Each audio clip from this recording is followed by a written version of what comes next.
lower the walls, so to speak, of tomorrow's worries so that we can focus on today's issues.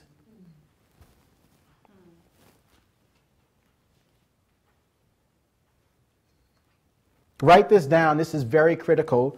No man is ever sunk under the burden of today, but many men have sunk under the burden of yesterday coupled with the burden of tomorrow. The burden of today generally won't get you, but when you start combining it with the what ifs and if onlys, the what ifs and if onlys will kill you.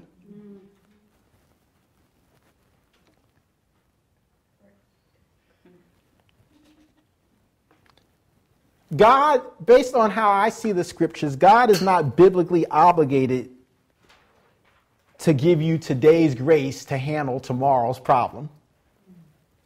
He gives you today's grace to focus on today. And when you get to tomorrow, he gives you more daily bread.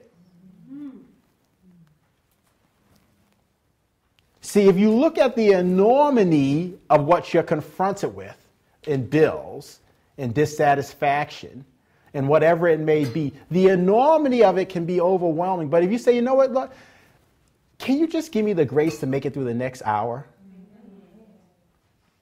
Isn't that what you do when you work out? I know it's what I do. I start staring at that clock and it's like, whoa, 40 minutes. That's going to be a long time. So what do? You start setting these little mini goals for yourself. Okay, this just let me do the next 2 minutes. Yep. Sometimes you cover it up if you're like me. Sometimes I put a book on it. Sometimes I'll go on a elliptical or the Stairmaster, the life cycle, and I'll cover it up because that 40 minutes seems like 40 years. See, I'm not even graced to exercise for 40 minutes straight staring at the clock. But if I can put it in a day-tight compartment, if I can reduce it, if I can minimize it to something I can handle, then I can keep progressing. And that's how we want to handle life in 2011. Stop staring at the red light of the time horizon, the bill due, the amount of time on the job, whatever it is, and learn how to focus. If you got a project at work, don't focus on the midnight deadline. Just ask yourself, okay, how much can I get done in the next 30 minutes? If I shut my door, turn off my phone, don't answer emails. If you have weight to lose, don't focus on the 50 pounds you may be overweight or the 20 pounds you may be. Just focus, can I lose a pound today? Can I walk down the steps in my apartment building? Can I eat some fruit for this one meal?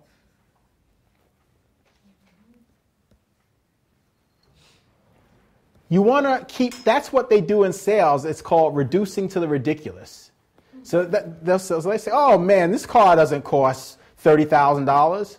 This car costs you $399 a month, which works out to $3 and such cents a day. You're not worth $3 and such cents a day. Your drive, your comfort, your comfortability, your commute to work's not worth $4 a day to you. That's what the sales, what is he doing? He's reducing it down to a level that you can digest. That's what they do on all these infomercials. Call now, and you don't have to pay the $200. Pay $49.99 in the next 90 minutes. $49.99 for top calls. They're reducing it to the ridiculous.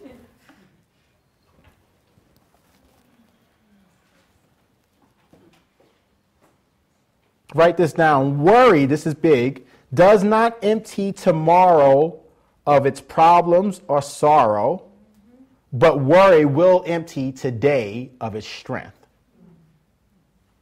See, worry doesn't empty tomorrow of its problems. Worry doesn't empty tomorrow of its challenges. Worry does not empty tomorrow the things that you have to deal with, but worry will empty today of its strength.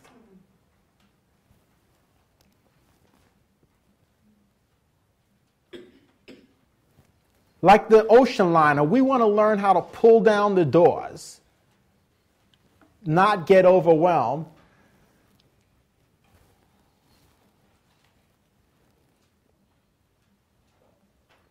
People can do this emotionally. Have you ever had a friend that when they're trying to explain this situation to you, they just explain everything all at once, and it's called flooding? You just get over, you don't even know where to start. Okay, so did you call me because you want to talk about your man, or you want to talk about your finances, or you want to talk about your... they flood you. They overwhelm you. It's like a verbal diarrhea. Forgive the image, but you get my point. And if you ever had someone flood you with information, you don't even know where to start. I listen to a Christian talk show every day, and it's inevitable. They'll say, okay, after the person goes on for about 90 seconds or so, they'll say, okay, so when you called in today, your question was... Sometimes you'll hear me say, okay, in one sentence, tell me what you're trying to get at.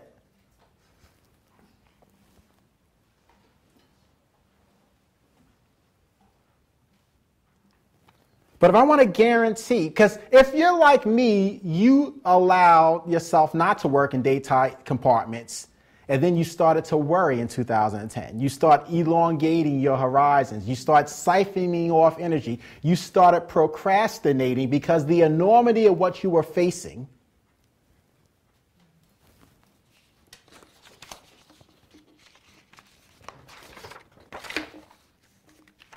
prevented you from focusing.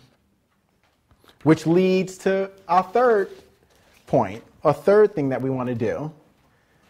And perhaps I should have said this one second, but that's okay. If you want to guarantee that this year is better than last year, learn how to, what I'm going to call, untie one knot at a time. Or we could say learn how to handle one problem at a time.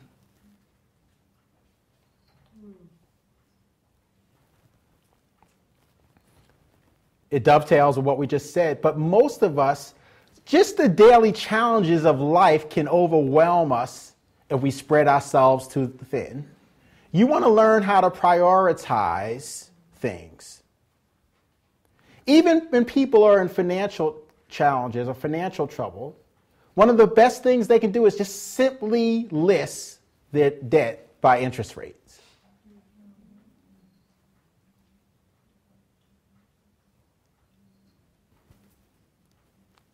In 2011, I want you to commit. I want myself to commit. I'm going to untie one knot at a time.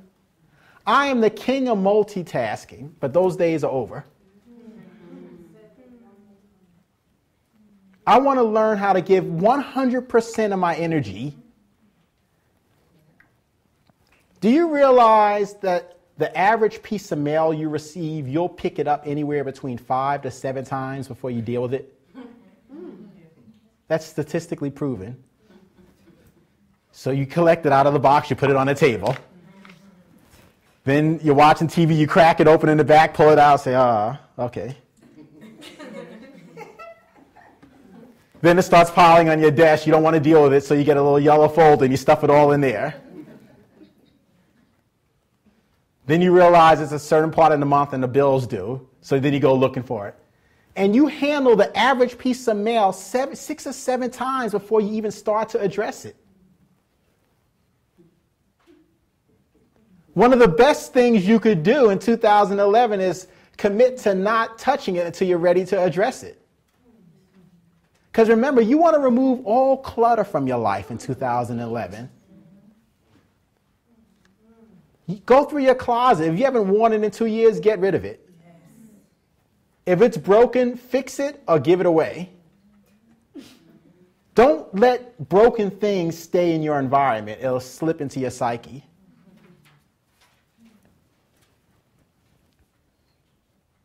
My wife will tell you, but I start getting neurotic when the house starts getting messy. Sometimes I'll just start cleaning. And I'm not a good cleaner, but I handle my business.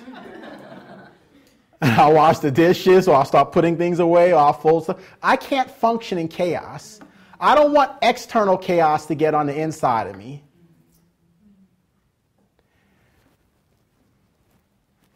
Write this statement down. Every movement towards order produces peace. If you don't believe me, just think about how much better you feel when you go to bed at night and the sink's clean. Think about how much better you feel when you fold your laundry after you take it out. Think about how much better you feel when you make your bed before you leave. Every movement towards order produces peace.